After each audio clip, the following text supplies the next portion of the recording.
ఇది Moto edge 50 28,000 రూపాయలకి phone launch చేశారు.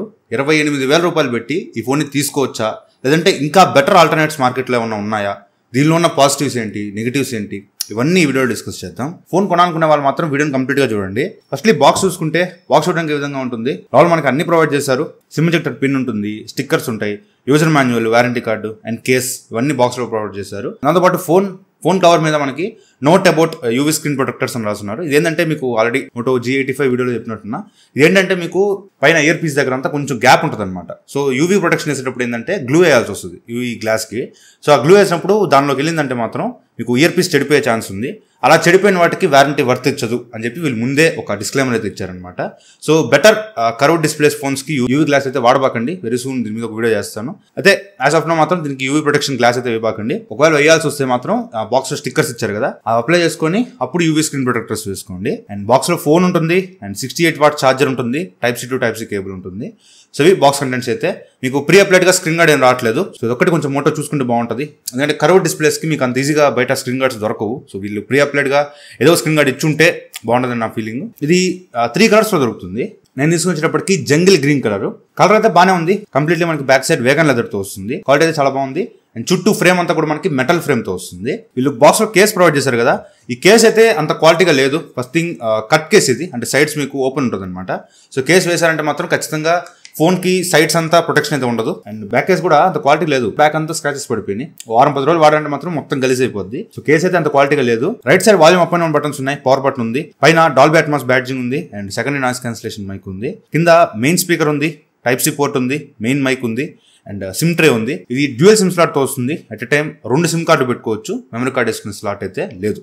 అండ్ ఫ్రంట్ సైడ్ వీళ్ళు కార్నింగ్ గొరిల్లా గ్లాస్ వర్షన్ 5 తో ప్రొటెక్షన్ చేశారు. ఇది యాక్చువల్లీ మనకి మిలిటరీ గ్రేడ్ సర్టిఫికేషన్ తో వస్తుంది. ఇది ఎప్పుడైందంటే ఈ phone rough and tough situations లో కూడా సర్వే అవుతుందని చెప్తున్నారు. అండ్ వెయిట్ కూడా చాలా లైట్ వెయిట్ ఉంది. జస్ట్ 180 గ్రామ్స్ వెయిట్ ఉంది. మీకు ఇన్ హ్యాండ్ ఫీల్ వన్ చాలా బాగుంది. సన్నగా పొడుగ్గా, మోటో అన్ని ఫోన్స్ ఇలాగే ఉంటాయి, సన్నగా పొడుగ్గా, చాలా మంచి ఫామ్ ఫ్యాక్టర్. మీకు యూజ్ చేసేటప్పుడు చాలా మంచి ఎక్స్పీరియన్స్ ఉంటుంది. And in display finger print censor తో వస్తుంది.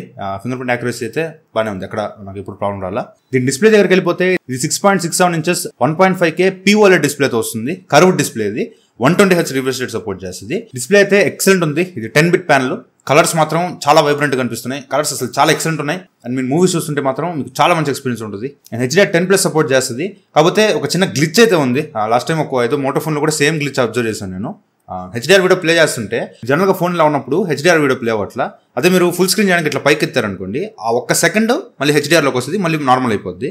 సంథింగ్ ఒక గ్లిచ్ అయితే ఉంది. HDR సపోర్ట్ చేస్తుంది కానీ సమ్ బగ్ అయితే ఉంది. అది అప్డేట్ ఇచ్చి ఫిక్స్ చేస్తలేదు, చూడాలి. యాజ్ ఆఫ్ నౌ మాత్రం HDR వీడియోస్ అంత సరిగ్గా ప్లే అవ్వట్లేదు. అండ్ సన్లైట్ విజిబిలిటీ కూడా ప్రాబ్లం లేదు. సన్లైట్ విజిబిలిటీ బాగానే ఉంది. మరీ మిట్ట మధ్యాహ్నం ఎండలోకి వెళ్తే మాత్రం మీకు కొంచెం ఇబ్బంది అవ్వచ్చు, కానీ జనరల్ గా మాత్రం పెద్ద ఇష్యూ ఏం లేదు. ఇండోర్లో హై బ్రైట్నెస్ మీకు ఇంచుమించు 700 nits దాకా వస్తుంది. ఇండోర్లో 700 nits more than enough. But అవుట్డోర్లోకి వెళ్ళినప్పుడు మీకు పీక్ బ్రైట్నెస్ 1500 nits దాకా వస్తుంది. ఇంకొంచెం వచ్చుంటే బాగుంది అనిపించింది. అండ్ స్టీరియో స్పీకర్స్ తో వస్తుంది. కింద మెయిన్ స్పీకర్ ఉంటుంది, పైన ఇయర్ పీసే సెకండరీ స్పీకర్ యాక్ట్ అవుతుంది. డాల్బీ అట్మాస్ సపోర్ట్ చేస్తుంది. స్టీరియో సెపరేషన్ కూడా ఓకే, బానే ఉంది. సౌండ్ క్వాలిటీ కూడా లౌడ్ ఉంది. అండ్ పర్ఫార్మెన్స్ ఈ 7 Gen 1 ఏంది 2 years బ్యాక్ ప్రాసెసర్ కదా, ఇప్పుడేం తీసుకురావడం అనేది చాలా మంది డౌట్ వచ్చుంటుంది. ఇది 7 Gen 1 కొంచెం యాక్సిలరేటెడ్ వర్షన్ తీసుకొచ్చారు. అంటే జస్ట్ కొంచెం క్లాక్ స్పీడ్ అనేది పెంచారు. నార్మల్ గా 2.4 GHz ఉండేది, ఇప్పుడు 2.5 GHz చేశారు. దానివల్ల ఏంటంటే మీకు స్కోర్స్ అని పెరుగుతాయి. జనరల్ గా మీకు AnTuTu బెంచ్ మార్క్ స్కోర్ 6,80,000 దాకా రావాలి. దీనిలో ఏంటంటే మనకి 7,20,000 దాకా వస్తుంది. అండ్ గీక్ బెంచ్ స్కోర్స్ కూడా ఇక్కడ స్క్రీన్ మీద చూడొచ్చు. అండ్ CPU థ్రోటల్ టెస్ట్ కూడా ఇంచుమించు 82% వరకు థ్రోటల్ అయింది. జనరల్ యూసేజ్ మాత్రం ఈ ప్రాసెసర్ అనేది మీకు అంత ఇబ్బంది పెట్టదు. జనరల్ గా మీరు వాట్సాప్, ఫేస్బుక్, యూట్యూబ్ చిన్న గేమ్స్ ఆడతారు, అట్లాంటి వాటికైతే మాత్రం ఈ ప్రాసెసర్ మోర్ దాన్ ఎనఫ్, చాలా ఈజీగా హ్యాండిల్ చేస్తుంది. బట్ మీరు హెవీ గేమ్స్ ఆడాలి, లైక్ BGMI, జంక్షన్ ఇంపాక్ట్ ఇట్లాంటి వాడేటప్పుడు మాత్రం కొంచెం ఇబ్బంది పెట్టద్ది. BGMI దీనిలో మీరు స్మూత్ ఎక్స్ట్రీమ్ ఆడొచ్చు, లేదంటే HDR అల్ట్రాలో ఆడొచ్చు. గేమ్ ఆడుతున్నప్పుడు మాత్రం ఇది 28,000 రూపీస్ ఫోన్ లాగైతే నాకు అనిపించలా. 23,000 లోపు వచ్చే పర్ఫార్మెన్స్ లాగా అనిపించింది, కానీ అంత ఫ్లూయిడ్ ఎక్స్పీరియన్స్ అయితే లేదు. ఎందుకంటే దీని కాంపిటేటర్స్ గా మనకి 7+ Gen 3, 8s Gen 2 పెద్ద పెద్ద ప్రాసెసర్స్ వస్తున్నాయి. దాని పక్కన ఈ 7 Gen 1 అనేది అసలు నిలబడదు. ఖచ్చితంగా గేమింగ్ లో మాత్రం ఆ ప్రైస్ లో ఖచ్చితంగా సాటిస్ఫై చేయదు. అయితే వీళ్ళు మేజర్ గా తీసుకొచ్చేది గేమింగ్ కోసం కాదు, జనరల్ యూసేజ్ కోసం, కెమెరాస్ కోసం. సో అదేం పెద్ద ప్రాబ్లం కాదని నేను అనుకుంటున్నా. గేమింగ్ అయితే లిటిల్ బిట్ ఆడుకోవచ్చు, కానీ మీరు హెవీ గేమ్స్, మంచి ఎక్స్పీరియన్స్ ఉండాలంటే మాత్రం ఇది అంత సూపర్ గా ఉండదు. అండ్ గేమ్స్ ఆడుతున్నప్పుడు మాత్రం మీకు లిటిల్ బిట్ హీట్ అయినట్టుగా అనిపిస్తుంది, కానీ టెంపరేచర్ కింద చెక్ చేస్తే అంతేం లేదు. 40-41 లో ఉంది. కాకపోతే మెటల్ ఫ్రేమ్ కాబట్టి మీకు కొంచెం వేడిగా ఉన్నట్టు అనిపిస్తుంది. అండ్ అవుట్డోర్ లో కెమెరాస్ యూజ్ చేసినప్పుడు కూడా కొంచెం హీట్ అయినట్టుగా అనిపిస్తుంది. జనరల్ యూసేజ్ మాత్రం ఈ phone more than enough. And cameras back side 3 కెమెరాలు ఉంటాయి, 3 పనికొచ్చే కెమెరాసే. 50 మెగాపిక్సెల్ మెయిన్ కెమెరా ఉంటుంది, ఇది సోనీ LYT 700C సెన్సార్తో వస్తుంది. అండ్ 13 మెగాపిక్సెల్ వైడ్ యాంగిల్ కెమెరాతో వస్తుంది, ఇదే మ్యాక్రో కెమెరా కూడా యాక్ట్ అవుతుంది. 10 మెగాపిక్సెల్ టెలిఫోటో లెన్స్తో వస్తుంది. సేమ్ ఇదే కెమెరా సెటప్ మనం మోటో H50 Proలో చూసాము. అయితే ఈ first 13 megapixel wide angle camera చూసుకుంటే మీకు అంత గొప్పగా లేదు. డే లైట్ లో ఫోటోస్ చూస్తుంటే కొంచెం చీకటిగా వస్తున్నాయి, జూమ్ చేసిన అంత డీటెయిలింగ్స్ లేవు. అండ్ వీడియో కూడా అంతే, మీకు అంత క్వాలిటీగా లేదు, కొంచెం బాగా షాడోస్ ఎక్కువ అయిపోయినట్టు అనిపిస్తుంది. లో లైటింగ్ లోకి వెళ్తే మాత్రం 2 వర్స్ట్ వైడ్ యాంగిల్ ఫోటోస్ కానీ అసలు వీడియో అయితే చరణాలంగా వస్తుంది, మొత్తం నాయిస్ వచ్చేస్తుంది. వైడ్ యాంగిల్ పక్కన పెట్టేసేయండి, మెయిన్ కెమెరా గురించి మాట్లాడుకుందాం. డే లైటింగ్ బాగున్నప్పుడు మీరు ఫోటోస్ తీసుకుంటే మాత్రం బ్యాక్ కెమెరా ఫోటోస్ చాలా బాగా వస్తున్నాయి.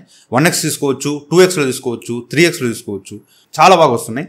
అండ్ పోర్ట్రేట్ షాట్స్ కూడా మీకు 24mm, 35mm, 50mm, 85mm 4 different focal లెంత్లో మీరు ఫోటోస్ తీసుకోవచ్చు. ఆ 24mm, 35mm అంత సూపర్గా అనిపిల్ల, ఈ రెండింటిలో మాత్రం కొంచెం చీకటిగా అయిపోతుంది, కొంచెం షాడోస్ ఎక్కువ అయిపోయినట్టు అనిపించింది. 50mm అండ్ 85mm అయితే సూపర్ ఎక్సలెంట్గా వస్తుంది. 85mm మీరు 85mm ఒకటి సరిపోద్ది, చాలా ఎక్సలెంట్ వస్తున్నాయి ఫోటోస్.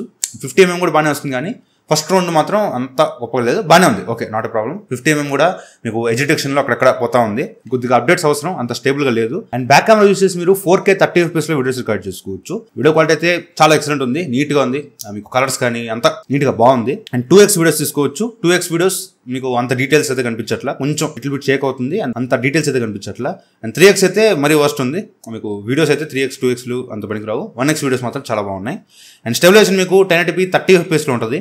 స్టెబిలైజేషన్ కూడా వీడియో క్వాలిటీ అయితే బ్యాక్ కెమెరా డే లైటింగ్ లో చాలా బాగుంది. అండ్ లో లైటింగ్ లోకి వెళ్తే మాత్రం ఫోటోస్ బాగానే వస్తున్నాయి, 1x 2x ఫోటోస్ బాగానే వస్తున్నాయి.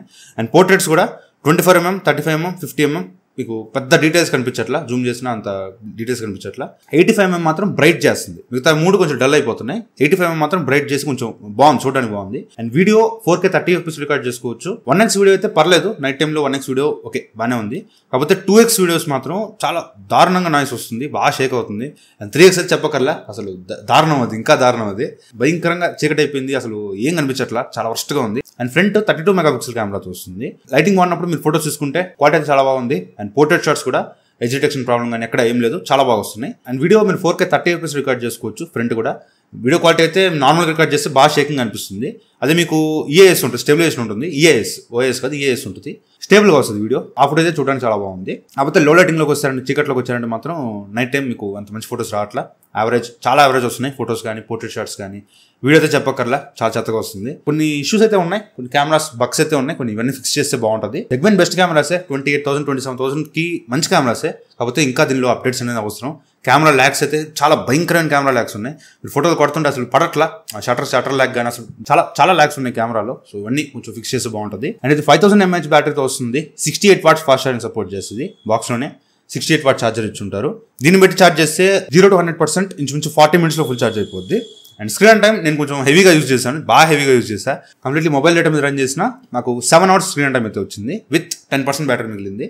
అప్రాక్సిమేట్గా వేసుకున్న ఒక 7.5 hour బ్యాటరీ అయితే ఖచ్చితంగా వస్తుంది, బాగానే ఉంది, బ్యాటరీ లైఫ్ పెద్ద ప్రాబ్లం లేదు. అండ్ ర్యామ్ ఇది LPDDR4X ర్యామ్తో వస్తుంది, UFS 2.2 స్టోరేజ్తో వస్తుంది. And out of the box ఇది Android 14తో వస్తుంది.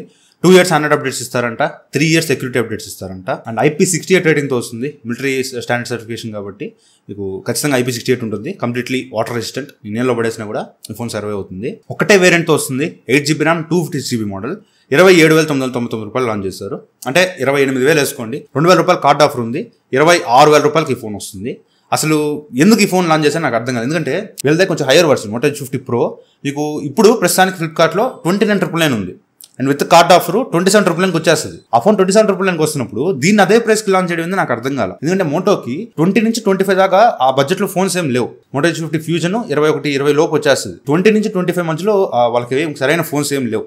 ఇది ఒకవేళ 25,000 రూపీస్కి లాంచ్ చేసిన మాత్రం చాలా మంచి ఫోన్ అయ్యేది. బట్ 28,000 రూపీస్ మాత్రం నేను రికమెండ్ చేయలేకపోతున్నా, ఎందుకంటే ఒక్క 2,000 వేసుకుంటే మోటో H50 Pro వస్తుంది. ప్రోలో కెమెరా సెటప్ సేమ్ ఉన్నా కూడా దానిలో ఫొటోస్ చాలా బాగా వస్తున్నాయి, దీనికన్నా దానిలో చాలా బాగా వస్తున్నాయి. అండ్ పర్ఫార్మెన్స్ కూడా 7 Gen 1 కన్నా 7 Gen 3 చాలా బెటర్ పర్ఫార్మ్ చేస్తుంది. సో నా ఒపీనియన్ ఒక 2,000 ఎక్స్ట్రా పెట్టుకోవాలనుకుంటే 30,000 రూపాయలు పెట్టి ఆ ఫోన్ తీసుకోండి, అంటే కార్డ్ ఆఫర్తో అది 28కి వస్తుంది.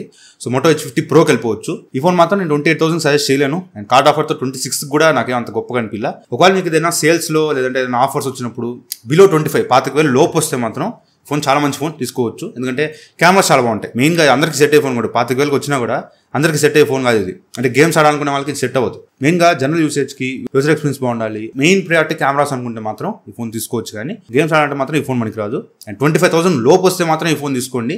అంతకుమించి ఈ ఫోన్ పెట్టాల్సిన అవసరం లేదని నా ఫీలింగ్. ఎందుకంటే అక్కడ H50 Pro వచ్చేస్తుంది, అది ఇంకా చాలా బెటర్ ఉంటుంది. సో ఇది వాటి వీడియో అయితే. ఈ వీడియో నచ్చితే లైక్ చేయండి, షేర్ చేయండి, కామెంట్ చేయండి, ఛానల్ సబ్స్క్రైబ్ చేసి మాత్రం మర్చిపోకండి.